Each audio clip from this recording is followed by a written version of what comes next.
Hello and welcome to Useful Idiots Monday Morning, where we go over the Sunday morning shows that we watch so that you don't have to. I'm your host, one of your hosts, Katie Halper.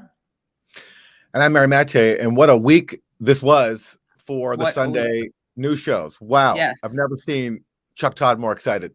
I know, and that's saying a lot. But before we get into that, just a reminder to please like the stream and also Tweet it join out. us. You've got to tweet it out. You've Yeah. got to tweet it out.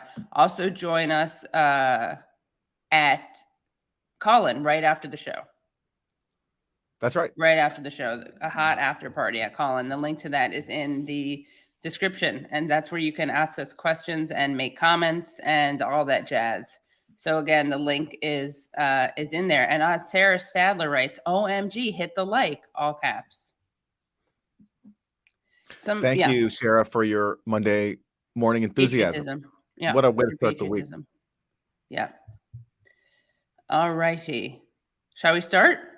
Yeah, well, just to recap for anyone who missed it, this was a historic week on Capitol Hill where it took 14 rounds of voting for Kevin McCarthy to become the Republican House Speaker because a group of rebel Republicans forced the vote. They leveraged their vote to win concessions from McCarthy. People will remember this was the same tactic that progressives like Jimmy Dore and Brianna Joy Gray were advocating a few years ago when it was Nancy Pelosi's turn to become House Speaker, and Katie Halper, of course, as well. And except progressives in Congress didn't do it. And, the ask was that they leverage their vote for something like a vote for Medicare for all or something, just leverage their vote for some kind of progressive issue. And they didn't. This week, Republicans adopted the same strategy and they won. It was a success. They got concessions from McCarthy. After 14 rounds, McCarthy was named the speaker. And the Sunday actually 15, I believe. Oh, 15. Okay. Wow. Yeah, even more impressive. Even crazier. You don't want to, don't never underestimate him. He's that powerful. Yeah. It requires 15 rounds. Yeah. So to start us off, as always, with the recap, let's go to the Chuckster. Good Sunday morning. What a start to the new year. What we saw this week was a decade in the making. Since the downfall of the Bush presidency, the Republican Party has had an identity crisis. From the Tea Party to the Freedom Caucus, Republicans know what they are against, but they can't seem to agree on a vision of what they're for. To be clear, this inter-party debate is the cause of the lion's share of so-called Washington dysfunction. What should have been an easy victory lap for this new House Republican majority instead became a... You hear that? Washington's dysfunction has to do with this factional debate inside the Republican Party. That's the problem. If we could just if Republicans could just get along, right? Then Washington Can't we all just get along? Would be a harmonious place. Right. There'd be, seances. There'd be people holding hands and singing. If only we could solve this fight between Republicans and Republicans. That's the issue. There'd be Republicans and Democrats wearing kente cloths. Exactly. Taking a knee. Exactly. Everybody could. Yeah. That's the issue, according to Chuck Todd. Yep. A brutal 4-day game of chicken. For 14 excruciating rounds of votes, a record stretching back before the Civil War. Excruciating. It was excruciating to watch a group of lawmakers actually try to stand for something that they believe in. Of course, it's not what we believe in terms of most of what they were seeking. Although they were seeking a cut to military spending, which I obviously can't oppose. But which was anathema to some, as we'll see later. A little foreshadowing. But for Chuck Todd, this was excruciating. This act of people actually trying to stand up for something and impede normal Washington, which, of course, aside from this, is totally functional, not dysfunctional. I mean, it was a lot of grandstanding. I'm not going to lie. It was a big power play. People were definitely trying to tell McCarthy that he was their bitch. Yeah, I thought it was awesome. I thought it was awesome. I did, except it's we'll see what happens from it, obviously, because the people who did that do have some pretty, besides the defense spending, their ideas are pretty odious. Well, there's a few things I think also that are good, like we'll get into it, but they want public notice for the content of bills so that bills just aren't like rushed to the last second and then having a vote so people can read the bills for. Right. I think that's good. And also have, and we'll talk about this, but there's also a proposal for a new committee to investigate the intelligence agencies. Right. And in theory, I really support that. Of course, the odds are that will be, well, I don't know. There's a high probability that will be exploited just for Republican ends. It'll be very partisan, same as the Russiagate investigations were. But who knows? Maybe something positive will come out of that. But the point is, to me, it's like this to me is I'd rather have this than normal Washington, which is just bipartisan unity in funding the war machine and serving corporations. I think at least have some kind of shakeup. I thought was refreshing. But we'll get into it. Yeah, we'll get into it. Yeah. But the Chuckster certainly does not agree with me. Right. Kevin McCarthy fell short again and again and again. You never have to ask me again if I'm a no on Kevin McCarthy. I will never vote for Kevin McCarthy. If Kevin McCarthy doesn't bow out, then he will have to live the entirety of his speakership in a straitjacket. Our message to Speaker-elect McCarthy is that that framework serves as the template by which we're going to be holding him accountable. And even on the second anniversary of the January 6th insurrection, a fight even nearly got physical on the House floor at the very end. This was supposed to be the easy part for the House Republicans. Wow. 2 years after January 6th, a fight almost broke out. That's frightening. That was actually one of the best parts of all of this. We'll show you a clip later in case you missed it. Maybe we should re-imprison the QAnon chum just to make sure nothing gets out of hand further, just as a precaution. Right. Or imprison the member of Congress who almost lunged at Matt Gaetz. Put him in Gitmo. Put him in Gitmo. Yeah. Just to be sure. Yeah. Yeah. Not a bad idea, actually. You heard it here first, guys. Republicans legislating is what's hard and is going to be harder. Among McCarthy's concessions, a provision that would enable any one member to oust him from the job. So imagine going through these roll call votes at random times. That's not really what it is. It's one member can call a vote on ousting him from the job. Yeah. But that one member will still need, hundreds of supporters for that. So, or dozens of supporters for that. So, and that is how John Boehner got out. It was Nancy Pelosi who changed that. Before Pelosi, it was this way. Oh, really? Oh. Yeah. I didn't know that. Yeah. Well, another knock on Pelosi's wonderful legacy is being eroded before our eyes. It's devastating. All right. Throughout the year, because one Republican House member is upset at leadership. This was not exactly how the Republican Party wanted to showcase itself to the American public as a future governing party. Among the questions now, can these House Republicans avoid the fate of the House Republicans of 94, whose actions helped reelect Bill Clinton in 96, or the House Republicans of 2010, whose actions helped reelect Barack Obama 2 years later? Can the government keep the lights on? Both of those Republican houses helped orchestrate government shutdowns. Will this Republican House do the same? The first big test is going to be the debt ceiling. McCarthy has already pledged not to raise the debt limit without major cuts. It's a promise that raises the specter of government default. Will Congress even be able to fund the Defense Department, especially in the middle of Ukraine's war with Russia that is largely... Oh, my God. Will we be able to continue funneling hundreds of billions of dollars every year into the military-industrial complex unimpeded? This is a paramount issue, and we should all be very scared. This is very, very frightening. We might not be able to funnel more weapons to Ukraine, to Ukrainian warlords, the CIA, to our allies. Lockheed Martin's stock price might have to take a hit. This is very, very perilous, everybody. Let's scary moment. Yeah, it's very, very scary. I feel undefended. being funded by the United States. Will House Republican investigations be more professional or simply be personal attacks for political gain? And is this the beginning of more chaos that will define the Republican Party over the next 2 years? We are looking at a Republican Party that has a lot of leaders who have no followers and a lot of followers who aren't interested in having leaders. Even conservative media icons couldn't persuade these holdouts. Donald Trump's influence this week was minimal at best. While Trump couldn't close the deal for McCarthy and save him, he did have the power to harm him, which explains McCarthy's attempt to give him some credit. Perhaps the only good news to come from all of this for Kevin McCarthy, the bar for success for his speakership couldn't be much lower right now. That point about Trump, it shows he doesn't have the power over the party that people like Chuck Todd have been saying he has. Like, he's a cult leader. They just do what he says. Well, they didn't hear. They Right. ignored him when he told them to vote for McCarthy until 15 rounds.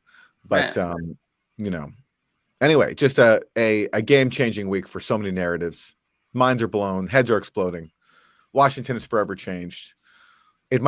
Will never be as harmonious as it was before this week. It was perfect before, and now it's a new era. Mm-hmm. It's a new day. A new dawn. Well, we have more recaps. This comes via ABC News, and we're going to see here more of that near fight that almost broke out. That near January 6th 2.0. Mm-hmm. 15 ballots, the longest and most brutal speaker's contest since before the Civil War. Now second in line to the presidency, but at what cost? We cannot allow a small group of folks commit political terrorism. To win over conservatives, McCarthy made major concessions, including one that would allow any member to force a vote to remove him. How confident are you that you will have this job for a full 2-year term? 1,000%. His predecessor, former House Speaker Nancy Pelosi, insisting the closed-door negotiations have led to incredibly shrinking speakership, calling out the potential gridlock. It is a shame for the country. This is a great institution. After being dealt one defeat after another, a speaker has not been elected. McCarthy was confident that on the 14th ballot, he would win, but he came up one vote short. Matt Gaetz delivered the final blow. Gaetz. Cameras catching the dramatic standoff. McCarthy confronting Gaetz. Fingers pointed, words exchanged. And then moments later, Mike Rogers, top Republican on the Armed Services Committee, physically restrained from going after Gaetz. Democrats. You know, in their defense, there is nothing worse than being somewhere you don't want to be at anymore. Like that's like a meeting that's gone on way too long. Yeah. And there's some jerk who keeps it going, who keeps extending won't it. call it, you know, or like a conversation that just won't end. And you do want to physically accost someone like that. So it's I mean, fair. He's a real representative. He really is. People. Yeah. He really is. Yes. He just got my vote. Mm-hmm. Also, very relatable. The kind of shameless toupee is impressive. It's a nice throwback. Shouting to stay civil. I rise to say, wow. With the drama unfolding, Donald Trump stepping in to call the Republican holdouts. Congresswoman Marjorie Taylor Greene spotted trying to pass her phone with the former president on the line. Then suddenly at midnight, a breakthrough. McCarthy winning over the... I love the idea of like, you have to talk to this man. You have to talk to Donald Trump. Look, I got DT on the phone. I got DT. Final 6 holdouts in the 15th round. We will use the power of the purse and the power of the subpoena to get the job done. In his victory speech, he pledged to put a check on the Biden administration. Our system is built on checks and balances. It's time for us to be a check and provide some balance to the president's policies. But the path ahead could be another high-wire act, where he will face aggressive hard-right members spoiling for a fight over government spending, along with a Democrat-led Senate and White House. The concessions to the right that led to his victory could limit his control and leave him the weakest speaker in modern history. Guys. Sounds great to me. The weakest speaker in modern history. Okay. I mean, we want him to be the weakest speaker. Yeah. I love seeing weakness in Washington. It's wonderful. It's great. It's a great day. Okay. Well, I mean, really, this issue dominated the Sunday news shows. And among the Republicans who was not down with this rebellion was Dan Crenshaw, who drew a lot of heat. He's a Republican of Texas. He drew a lot of heat from his rebel colleagues because he called them terrorists, basically. So he was asked about this on CNN. Well, he was barely asked about it. That's what's interesting. Speaker McCarthy had to say about the path forward for House Republicans after he was elected early Saturday morning. And I think by having the disruption now, really built the trust with one another and learned how to work together. So that is an amazing whitewashing. And a bunch of Republicans are doing this. They're trying to spin this as a sign of progress or as a positive thing. The idea being that they got this kind of disagreement out of the way now up top, and it's going to save them from disagreement later, which of course isn't true at all. There's going to be tons of disagreement. But was that your takeaway, that it really built the trust with one another and learned how to work together? I actually do agree with that. You do? More than I disagree with it. You opened up with the whole terrorist comments. I do have to address that. Please. Right? Look, things get heated and things get said. And this is because he, as you said, Aaron, he called them terrorists. He said you can't negotiate with terrorists on a radio show. Obviously, to the people who took offense by that, it's pretty obvious that it's meant as a turn of phrase It's a metaphor. It's in the context of intransient negotiations. We cannot let look. the I've got pretty terrorists thick skin. I'm called awful, vile things by the very same wing of the party that I'm fighting. I was fighting at that moment, so I was a little taken aback by the sensitivity. Yeah, by the sensitivity of it, but. I love invoking sensitivity to justify calling someone a terrorist. Right. I'm very sensitive. It's a very sensitive topic, so I had to call you a terrorist. And we're engaging in negotiations. Negotiations can be intransient. I had to call you a terrorist. I'm sorry, but I'm sensitive. Right. I also like the way he's basically like apologizing. It's like kind of the equivalent of saying, "I'm sorry if you're offended by that." Or I'm sorry that you're offended by that. I'm sorry if you take it that way. One of those moves. Yeah. I misspoke. It's intransigent. But I love how Jake is rushing to defend him. It's a metaphor. It's a metaphor. Right. You're just saying a metaphor. It's a metaphor. To the extent that I had colleagues that were offended by it, I sincerely apologize to them. I don't want them to think I actually believe they're terrorists. It's clearly a turn of phrase that you use in what is an intransient negotiation. It's important to know the reason that the 200 were so upset was because we felt we'd already come to the agreement that we have now. This was not new. We had this stuff, and early on in that week before we take it a single vote, in a conference with everyone there, Kevin McCarthy had asked one of the leaders of this group, what else do you want? Let's make this work. What else do you want? And they couldn't answer in that moment, and that was a real turning point for a lot of people. That was what created all of that animosity throughout the week, because it's not as if we were fighting over something. It wasn't as if we were trying to stop them from getting something that they wanted. It's that we didn't know what they wanted. So that's the only thing. This is a classic issue in all relationships. You don't know what your partner wants, and the partner's not communicating it properly. So Dan Crenshaw was just modeling good romantic partnership here. What do you want?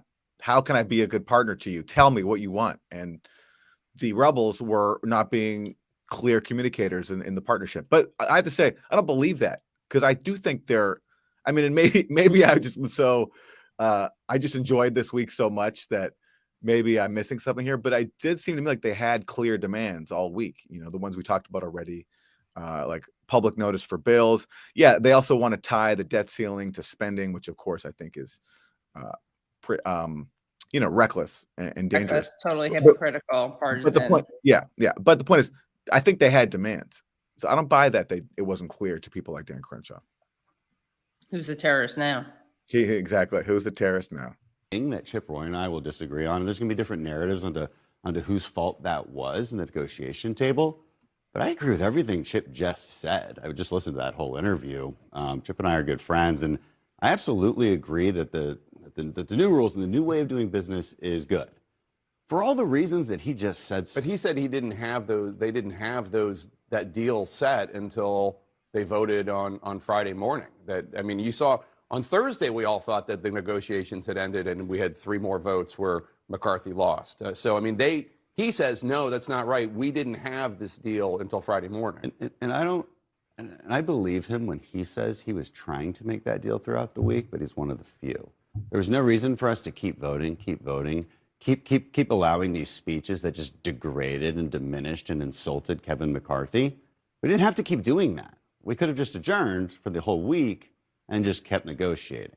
Yeah. And so that's where the heartburn is, and that's what I want people to know. This deal was easy. That wasn't the hard part, right? There's not as much disagreement as everyone thinks on how that rules package went by and what some of the new changes needed to be. And the only thing I'll disagree with this group on is that it could have been done earlier. And so that's what justifies the animosity that occurred all week. It seemed very, very pointless. Let's take a look. Well, let's see. Oh, no, go, Aaron. This isn't State of the Union. This is State of the Marriage. You know, they weren't communicating clearly when they were holding out, and I was confused, and I was hurt, and I was angry. That's why I called them a terrorist. Right. This is State of the Marriage talk. This is the State of the Union. Right. But I love it. It's good. I love seeing this airing of feelings. Let's get more of this. Yeah, it's kind of like Kevin McCarthy cheated on them, and they are refusing to forgive him, and they're making him grovel and grovel and grovel. The rebels, yes. The rebels, yeah. yeah. Oh, they yeah. feel like they had to deal with infidelity. Yes, and some of them won't forgive him. Right. But then Kevin McCarthy's friends, you know, like his besties, they won't forgive the rebels for cheating, for turning on Kevin. Right, exactly, yeah. So well, they just don't want Kevin to be punished for his philandering, basically. They're a Kevin enabler. They are Kevin enabler, yep. Yep, that's right. Now, let's see what, before apologizing, let's see what Dan Crenshaw had said. One of the things, besides the terrorist comment. This one was caught on video.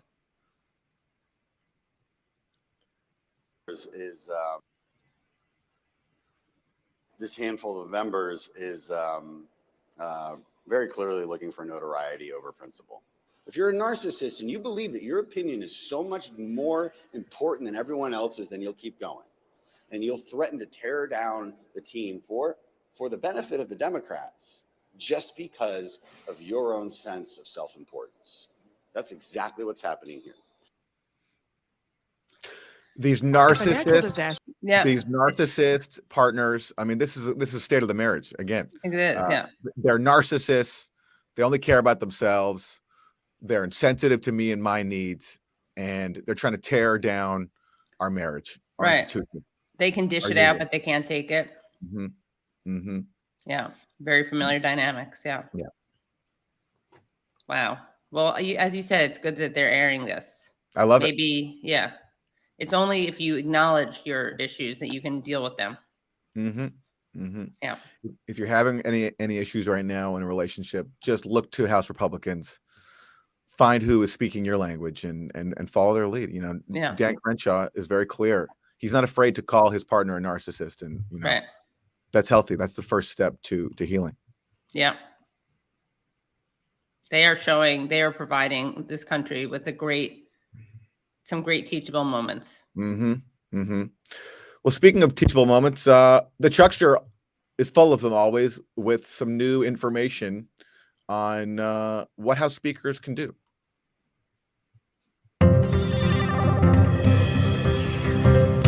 Welcome back, Data Download Time. Now that we finally have 118th Congress actually being sworn in, let's take a look at the makeup of the so-called People's House and the upper chamber, if you will, to get an idea of how much our leaders actually reflect the country they represent. Spoiler alert, they really don't. Let's start by gender. 72% of this Congress is male. Overall, the population is majority female. But believe it or not, despite this massive deficit of women leadership in Congress, this 28% number is actually the highest ever recorded in Congress. Let's take a look at race and ethnicity. This Congress is more white and less diverse than the overall national population. And yes, while overall these numbers have been increasing when it comes to diversity in Congress, still badly lacking being reflective of the overall population.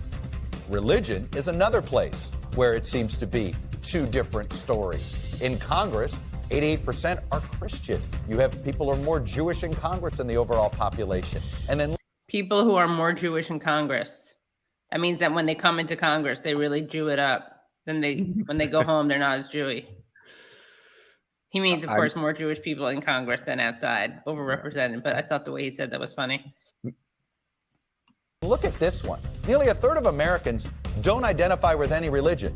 Good luck finding somebody in Congress to represent that point of view. Less than 1% of all elected members of Congress represent that sort of unaffiliated religious point of view.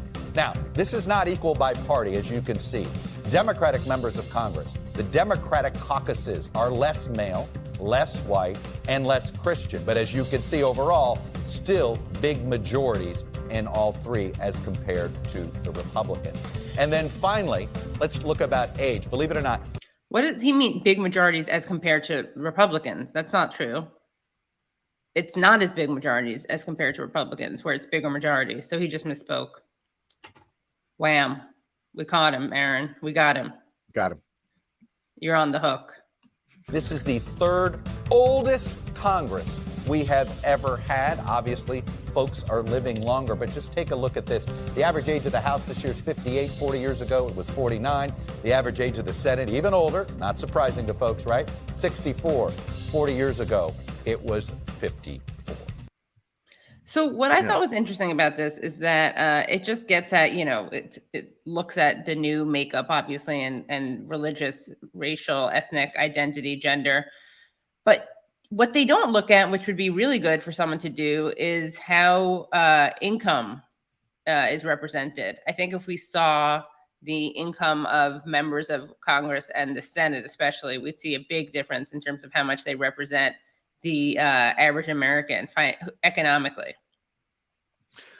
Absolutely. That's a great point. It's one of the things we just don't talk about, which is class. You can talk about, ethnicity, religious background, but not class, because class, it doesn't matter whether you're making hundreds of $1,000s a year, or whether you're coming from a low income background, that's irrelevant to. That's not a representation that matters. Yeah. It's how you were serving Congress. And of course, if they would show that, exactly as you say, it would be overwhelmingly affluent. Right. I think across both parties, more in the Republican Party probably, but certainly high numbers in both parties of being affluent. Right. And also the suggestion is that representation matters, but representation doesn't have to be actual representing of interests. I mean, you can be from an element. That doesn't mean you advocate for them. Absolutely. Right. Absolutely. Yeah. All righty. And speaking of identity politics and representation, let's hear what Hakeem Jeffries had to say when asked about it. Before I let you go, you're the first African-American to lead a party in Congress. What does that mean to you? You know what's funny is when I first heard this, I thought he said you're the first African-American elite. Not to lead, but that's who he's serving. So it's it's fair. What does that mean to the country? I mean, he's not serving. Let me just correct myself. Yeah. He's not serving he's not serving African American elites. He's serving elites in general. Right. Yeah. Okay. Doing the best possible job to staying focused, to getting things done. But I do think that it is another data point on the journey in America, which is we are a government of the people, by the people, and for the people.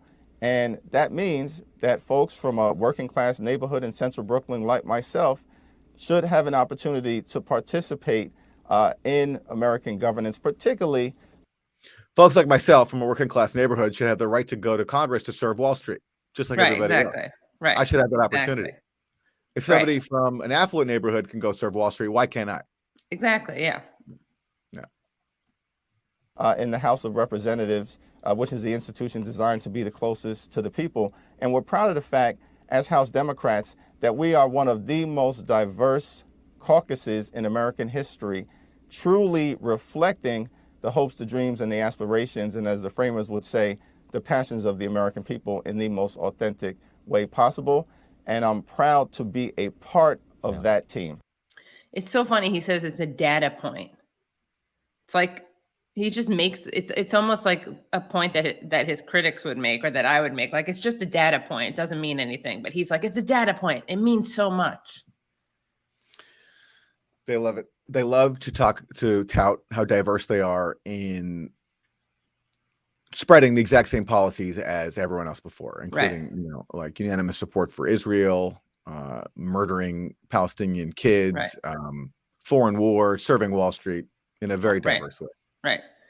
Yeah. Now, I do want to give him credit, though, for something very impressive he did. Hakeem Jeffries. This is what happened when he handed the post of House Speaker to Kevin McCarthy. Get ready. We'll always put American values over autocracy. benevolence over bigotry, the Constitution over the cult, democracy over demagogues, economic opportunity over extremism, freedom over fascism, government. Wow, brilliant. So what he's doing is the consonant is the same every time. The first letter. Yeah, yeah. Wow. Whether That vowel or consonant. yeah. Like the first letter. Sorry, the first letter is the same every single time. Genius. Just wow. What rhetorical power there. I know. Yeah. Let's how do they manage to find so many first words? Like first letters where they could have a match. That is just wow, very powerful. Soaring rhetoric.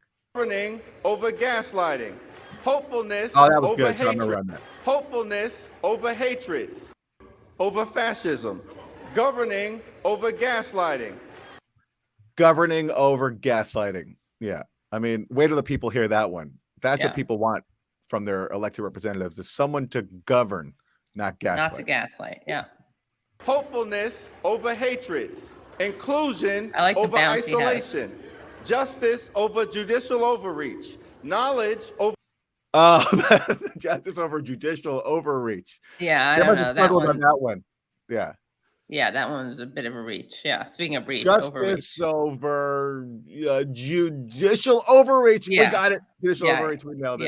Yeah. You can just see him coming up with it, right?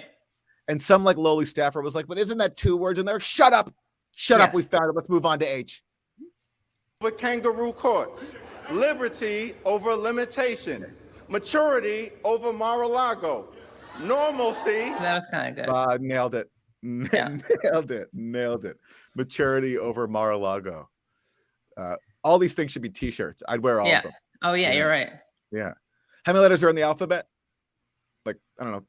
26? 28, 26, something like that. Anyway, whatever it is. So like you have almost a full month of T-shirts right there. Yeah. You know, maturity over Mar-a-Lago. That's near the end of the month. That's my one of my faves. Yeah. I would wear justice over judicial research. Judicial overreach. Judicial I think it's so bad. Fair enough. I'd have to go with governance over gaslighting. Yeah. Let's see what else we got. All right.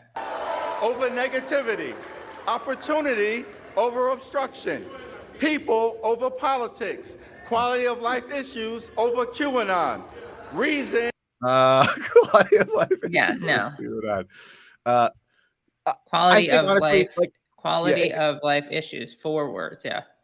If I was in like elementary school and like you go to like the meetings where like the student council is giving their speeches and somebody did this, I think I'd be impressed as like a 12-year-old if someone did it. Like, oh, he, cool. Oh, he did quality over QAnon. That's cool. Yeah.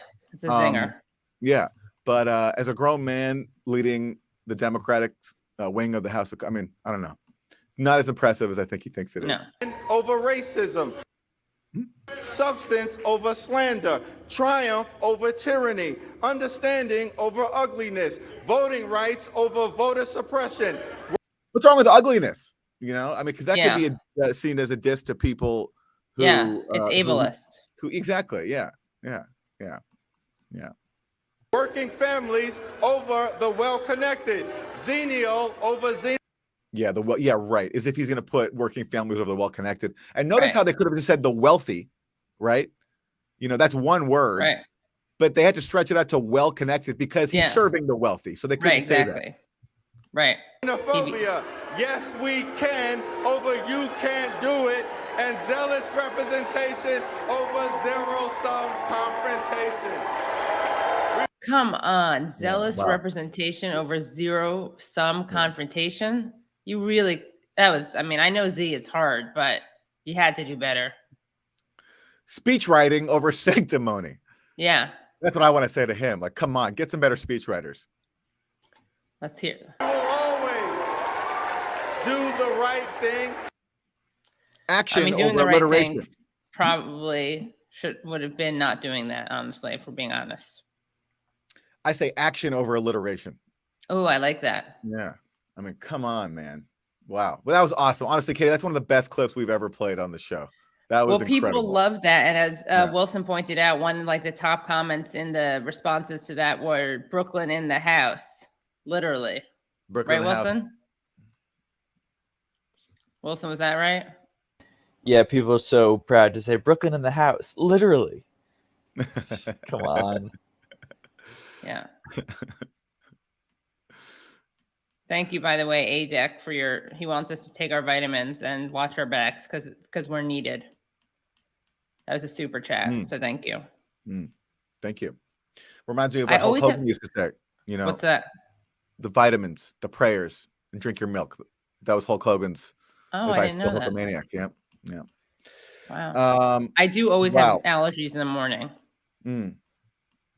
But I do take my vitamins. I take vitamin C, zinc, vitamin D. You got any vitamins, Aaron? What's a good thing? Apples over allergies. That's true. Yeah. Vitamin C over vindictiveness. Vitamin C over vindictiveness. Kenny, you should be the House Speaker. I would vote. I know. I'm pretty good at that stuff. Yeah. Yes. Vitamin C over vindictiveness. Yep. Oh, I would have gotten up for that. That's good. That's very good. Oh man, I'm gonna be thinking about that for the rest of the show. It's gonna be hard to focus. That was so good. That was so good. Wow. You're welcome, everyone. All right. Well, let's go on to Republican Congress member Tony Gonzalez. Oh yeah. Who he's upset. He is not happy with how this went down for a very specific reason. Yeah. Speaking to Face the Nation. You dropped a bit of a bomb when you said that even though you have supported McCarthy and voted for him, you are going to vote against this rules package tomorrow that includes some of the deals he brokered. Why? And how many Republicans are with you? And then what happens? Yeah, McCarthy's a great leader. Once again, he put together this commitment to America agenda that we have all circled behind. The reason why I'm voting against the rules package was really two specific reasons. One, we were supposed to vote on this rules package in the dead of the night right after swearing in, which I think is very not transparent of what happens.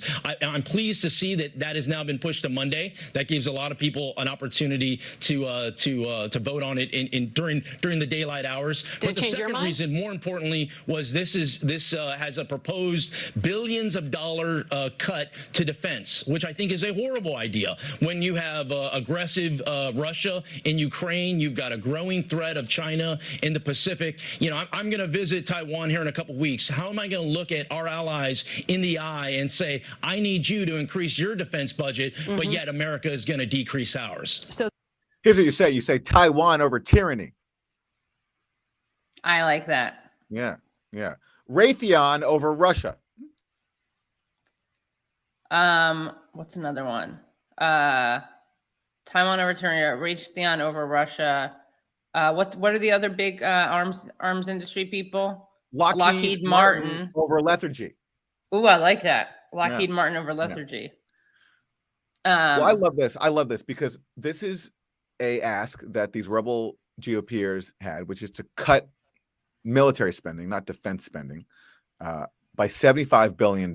And it looks like they won that. And then so there will be a vote on that in the House very soon.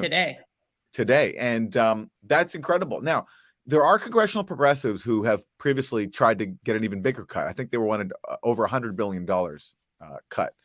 Barbara Lee was leading that. But the difference is that these Republicans leveraged their vote to win that, And again, going back to force the vote, this is something that House progressives could have tried to do 2 years ago. Maybe they would have failed in the end. Who knows? But they could, because they controlled the margin basically, because the margin was so narrow for Democrats back when they had the slim majority. They could have leveraged the vote for something like this. But instead, this now goes to the right to say, look, we pushed for a military cut, and that will appeal to a certain faction of the population. And that's something, how can I oppose that if they're using their leverage to cut spending for the military industrial complex and they're angering hawks like this guy? That's a positive thing. I just wish progressives had done it and not Republicans. And also it's interesting that a lot of people are pretending they're like, well, we don't know what concessions they're going to get, so we don't know if this was a good thing to do to force the vote. But even if they don't get something, it still was a power move, and it showed that they could do something. Yeah, look at the attention. They weren't groveling at the feet of They weren't groveling at the feet of Mama Bear. Look at the attention this got all week. And I'm sure if progressives had done the same thing, the media would have tried harder to ignore it, because progressives will be standing up for, actual progressive issues, which the media doesn't want to acknowledge. But it would have gotten at least some attention. And that, I think, would have been a very positive thing, whether it was for Medicare for all, or a $15 minimum wage, or a cut to military spending, or all those things, and then you settle on something in the end. But the point is, try to get something. I think this is a very teachable moment and a huge vindication for, you and Jimmy Dore and Brown and Joe Gray and everybody who advocated force the vote. True.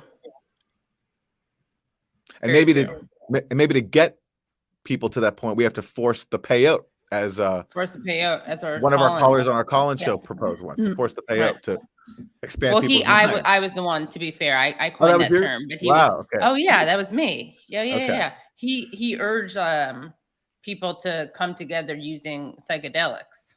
That's right. But I was the one who said force the payout. Well, to get to force the vote, we have to force the payout.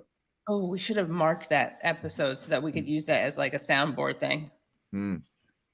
Well, all right. So do we have more of that clip, or is that it from this angry congressman? You are still going to vote against it tomorrow. How many Republicans are with you? And does this cause further chaos?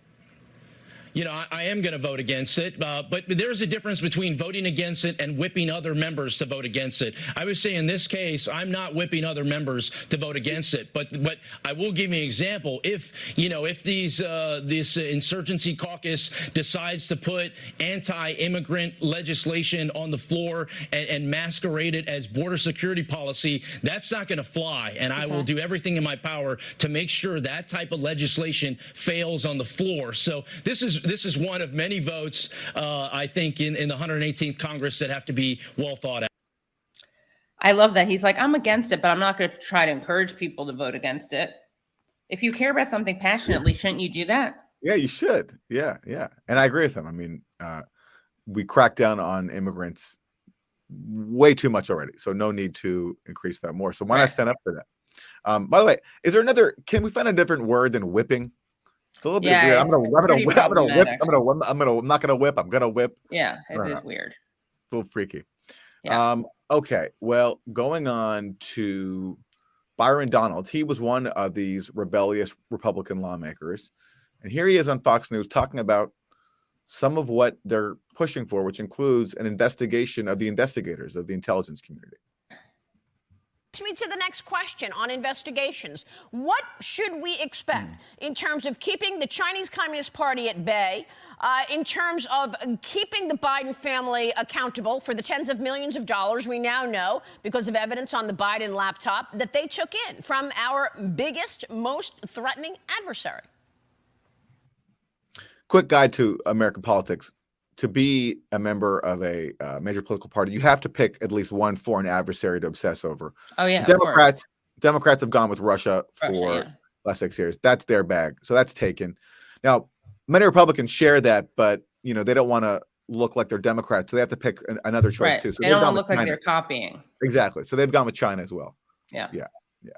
So basically, it's like for Republicans, it's China, and then Russia, and for Democrats, it's Russia, and then China as well. So, that's how we have diversity in our system. Well, listen, the speaker has been very clear about what's going to happen. He's been clear for quite some time. We're going to have a select committee just to investigate China and all the things that the CCP is doing to not only influence here in the United States, but also to take jobs away from Americans over the years. We're going to get to the bottom of that. Yeah, it's pretty simple. What it is there are a lot of American corporations who see that they can make more money if they put their business in China. So they go there. So if you want to investigate someone, why don't you investigate your own donors who are outsourcing to China because it's cheaper and because China has made choices to build up their economy, whereas here we don't have proper infrastructure and we funnel all of our money into the military-industrial complex. It's pretty simple. You can start there if you really cared about that. Right. But maybe he doesn't. Imagine Two, I've that. been talking with Jim Jordan and James Comer. The investigations, not just into the FBI, the Department of Justice, obviously these people are seeing with the Twitter files and all that stuff, but also with what the Biden family has been doing for the last several years and its implications on the Biden domestic and international agenda. We're going to get all to the bottom of that. But one of the other things that was included in this rules package is a church committee that actually will go through the process of investigating the weaponization of the federal government. It was released in these Twitter files that one of the White House staffers actually sent messages to Twitter requesting that accounts be taken down. This is the type of stuff that must be investigated. We have to get to the bottom of it, because if we're going to have a country of, by, and for the people, the federal government cannot be used as a tool to wield its own agenda against American citizens. Well, I think... Okay, so that's good for this clip. And I agree with that in principle. If I'm a betting man, I don't think Republicans are actually going to do meaningful oversight of the intelligence community, because that would entail, for example, investigating the CIA for how it subverts and terrorizes foreign populations, like, for example, the dirty war in Syria. I'd love to see an actual, some actual oversight of that. But I don't think that will happen. Don't I'd love hold to your be breath, proven as wrong. they say, Yeah. Aaron. But look, there are. I mean, it just so happens that the intelligence agencies have acted in a partisan way in the last several years. The biggest example of that was investigating Trump as a Russian asset and using conspiracy theories funded by the Clinton campaign to do that, the Steele dossier, and using basically the Justice Department as a way to undermine or constrain Trump's presidency. That's what Russiagate was. So that's a fair thing to investigate. And we've, Matt Taibbi and other people who report on the Twitter files have seen there's been this intrusion by the government into social media and getting people censored and policing content, and they have no role in that. And to the extent that this committee will do any oversight, and I'm not promising that they will, I'm saying that there's a potential that they will, then I think that's a good thing. Right. All right. So again, well, okay. All right. To change it up a little bit, remember George Santos? I mean, he was actually like the talk of the town before all this went down. Right. So he caught a break, really, because he's the guy who's lied about his background. He said he was Jewish. And then said he meant Jewish, not Jewish. So here Gonzalez is asked about that on Face the Nation. Yeah, he's a total pathological liar, this guy, Santos. George Santos, new New York congressman. We just talked to Congresswoman Mace. She has a problem with the fact that he is consistently lying. He is also under investigation. Do you think he should be removed from office? I think, look, there's a lot of frauds in Congress. I think a lot of people got to see that firsthand over the last week. I mean, George Santos is the least of this country's worries. So we he have should a lot stay? of things to worry about. Step one is getting this rules package done. I mean, kind of where's the lie? He does stand out as a pathological liar, but I like that he's acknowledging there are a lot of frauds in Congress. It's a dodge, but it's kind of a good dodge. It's fair. It's honest. Yeah. It's honest. It's true. It's true. Yeah. All righty. Oh, this is a good one. We got Jim Jordan on Fox News. Let's hear what he had to say. Now from Ohio, Congressman Jim Jordan, who was the top Republican on the Judiciary Committee in the last Congress and expected to lead the committee in the 118th. Welcome back to Fox News Sunday, Congressman. Good to be with you. Good to be with you, Shannon. Happy New Year. And to you as well. Okay, no secret that things got really ugly this week, and your critics say it is proof that Republicans are not about the norms, about the law and order. Opinion piece over in the Washington Post Saturday said this is what happens when a political party year after year systematically destroys the norms and institutions of democracy. 2 years to the day since January 6th invasion of the Capitol, Republicans are still attacking the functioning of government. All right, we've seen the video. I want to play a little bit more of this. This is what was happening on Friday night. How do you convince Americans who watch this play out, including this moment it looked like it could turn into a physical altercation, that Republicans, your party, can now govern? Well, I mean, Shannon, you just heard from the report that Kevin McCarthy got the same number of votes Speaker Pelosi got last time. She had the same majority number, 222, that we have this time. So sometimes democracy is messy, but I would argue that's exactly how the founders intended it. They wanted real debate, real input from all people, and then you get a decision. And whether it's 1 vote or 15 votes, Kevin McCarthy is still Speaker of the House. I've seen all kinds of games go into extra innings and overtime. That's just how it works. What I do know is this. We will come together to deal with how radical the left now has made the Democrat Party. I I mean, the ridiculous things that I said this on the floor on Tuesday. You think about it in a 2-year time span. We have seen a border that is no longer a border. We have seen a military that can't meet its recruitment goals. We've seen terrible energy policy, terrible education policy, record spending, record inflation, record debt, and maybe most importantly, a government weaponized against the very people it's supposed to serve. We're going to unite around fixing those problems, which have all happened in 2 years.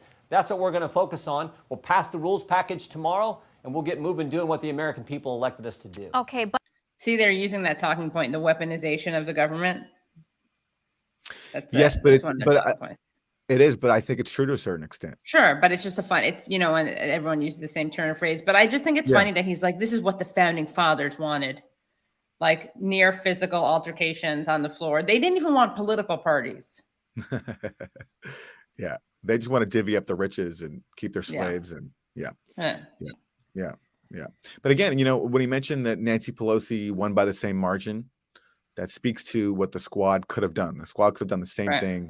Like, by the way, and not just the squad. I mean, there's 100 members of the Congressional Progressive Caucus. So more progressives could have gotten on board with the squad to ask for something. And they didn't. And I'm sorry, those of us who advocated for us to vote, I think it's fair to remind people that this was a lost opportunity.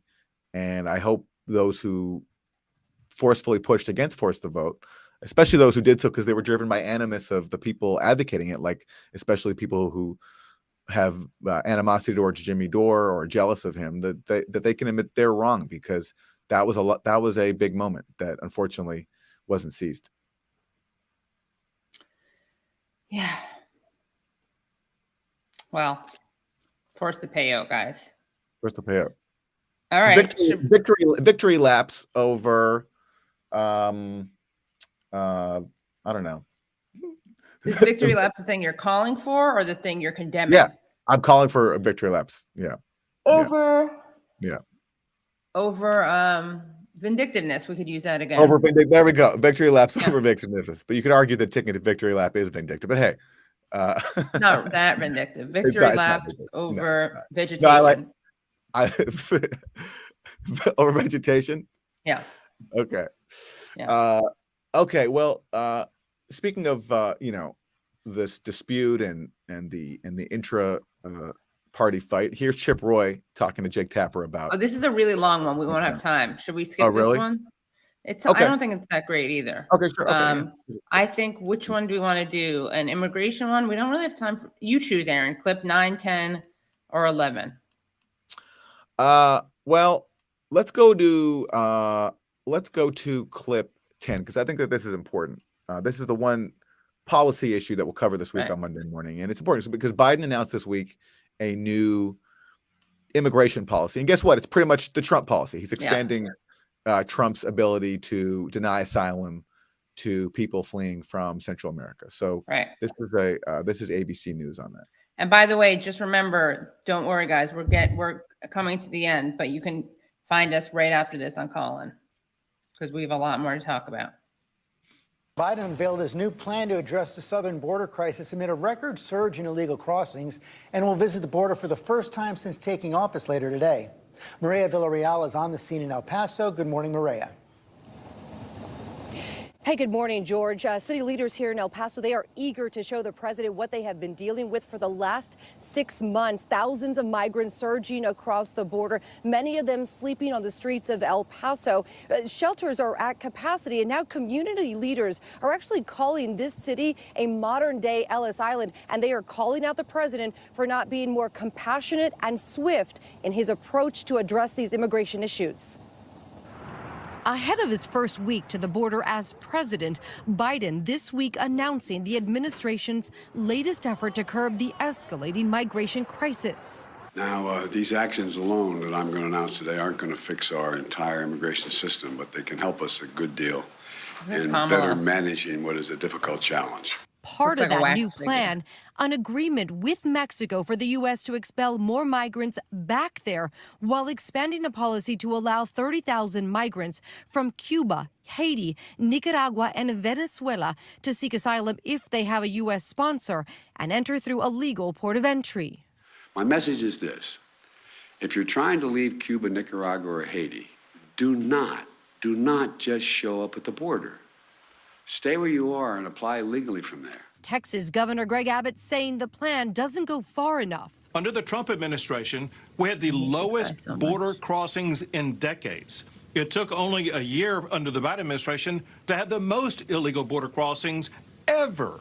And what Biden is laying out right now is not going to reduce that. But immigration advocates are angry, accusing Biden of restricting the right to asylum, and some Democrats likening it to the Trump administration's policies, continuing to use this failed and inhumane Trump-era policy put in place to address a public health crisis will do nothing to restore the rule of law at the border. Encounters at the southern border have been surging, a record 2.3 million last fiscal year. Local communities. All right. Well, so we get the picture. And yeah, Biden's doubling down on the Trump policy. And again, I mean, we make this point a lot, but it's important to say whenever this is discussed, no one can ever acknowledge the elephant in the room, which is that the U.S. imposes policies on these countries that force people to flee. Right. U.S. sanctions are deliberately designed. And there's a team of people who work on this, very educated people, who work to destroy economies of governments that the U.S. wants to undermine or overthrow, like Venezuela and Cuba, and Nicaragua, and Haiti. And on top of, you have military interventions in many of these countries too over the last decades. And all these things are devastating to the country as is intended. And then people flee the dire conditions as a result. And no matter what party it is, no one will ever talk about that because these policies are bipartisan. So it will always be a scramble over like what band-aid to put or what procedural measures to do on the surge of migrants that we are playing a major part in creating. And nobody wants to address the fact that we're helping to create them by trying to destroy their economies instead of just leaving them alone. Right. No one wants to get to the root causes, as Kamala Harris calls them. And then austerity too. I mean, the so-called free trade deals. I mean, so much is done to create conditions that force people to leave. I remember once seeing some MSNBC host saying that people come to the U.S. because of the promise of America, right? And there's truth to that. But also, people probably wouldn't want to need to see a promise elsewhere if they had better conditions at home. And we can play a part in that in not destroying their economies and giving people and not destroying their rice crops, as the U.S. did in Haiti, and has done to it, also on many commodities in Mexico as well. So, and other places. So anyway, I mean, but this is never allowed to be discussed. Right. Well, guys. Should we do one more? Should we do one more, Kitty? Because we have a fun one.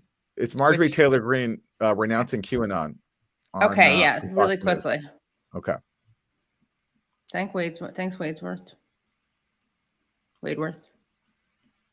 All right, let's see, MTG. Yeah. And well, just to deal with one bit of history, the Democrats stripped you of your community assignments after you were elected. That was raw politics.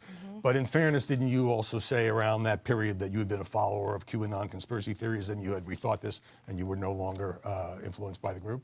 Well, like a lot of people today, I had easily gotten sucked into some things I'd seen on the internet, but that was dealt with quickly early on. I never campaigned on those things. That was not something I believed in. That's not what I ran for Congress on. So those are so far in the past. All right. You tweeted, I guess in late December.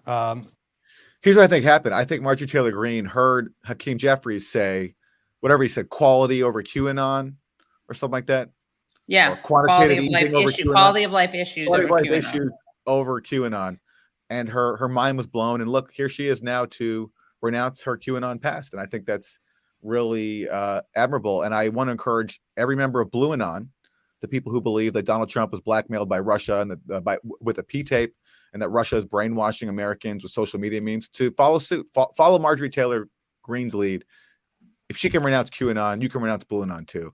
And we can restore harmony to Washington. Yeah. All right. Well, this has been great. And see you right now on Call In. Bye, everybody. Bye, everyone.